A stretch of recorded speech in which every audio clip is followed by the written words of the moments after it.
Interpretation rooms, you can start recording too, please. Thank you.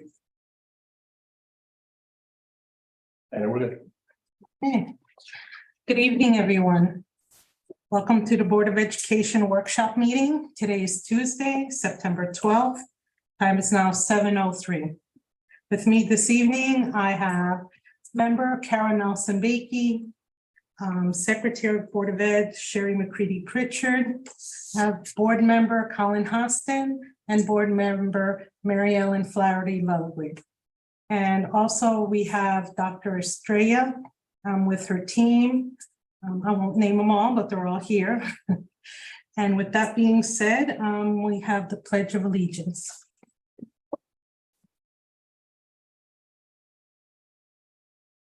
Pledge allegiance to the flag of the United States of America and to the republic for which it stands, one nation, under God, indivisible, with liberty and justice for all.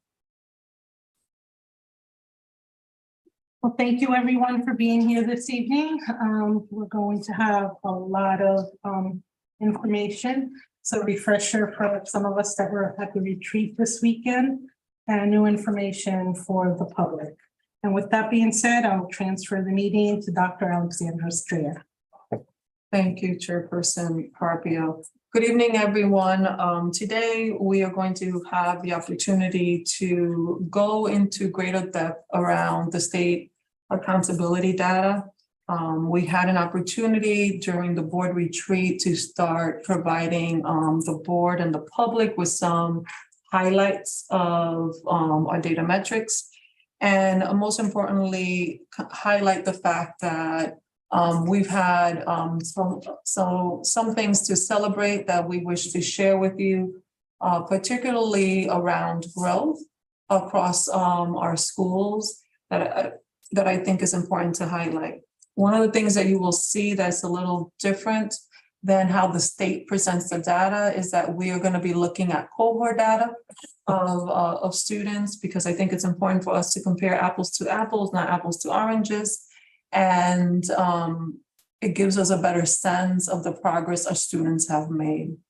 As we look at the data, I think it's also important to preface that we just started to transition out of a major pandemic that created some instructional challenges for us.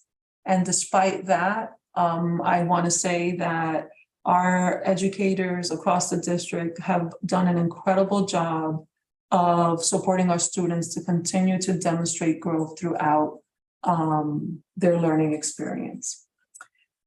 Compared to other districts similar to us, because I think it's important that as we look at the data, we compare ourselves to cities similar to us, particularly because Connecticut is such a diverse state in terms of how homogeneous or heterogeneous the makeup of the different cities are.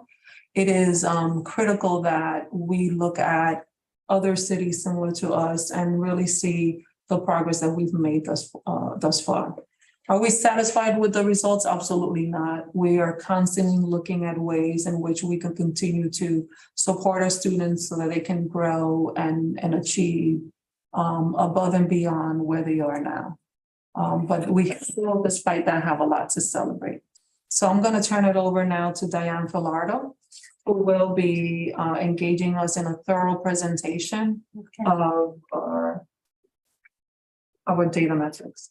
Before you start, Diane, I forgot to mention, for those of you that are online and would like to make public comments, please raise your hand now, as we would be taking a list of people in the next few minutes.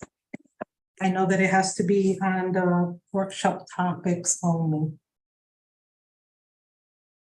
Yeah, remember online, so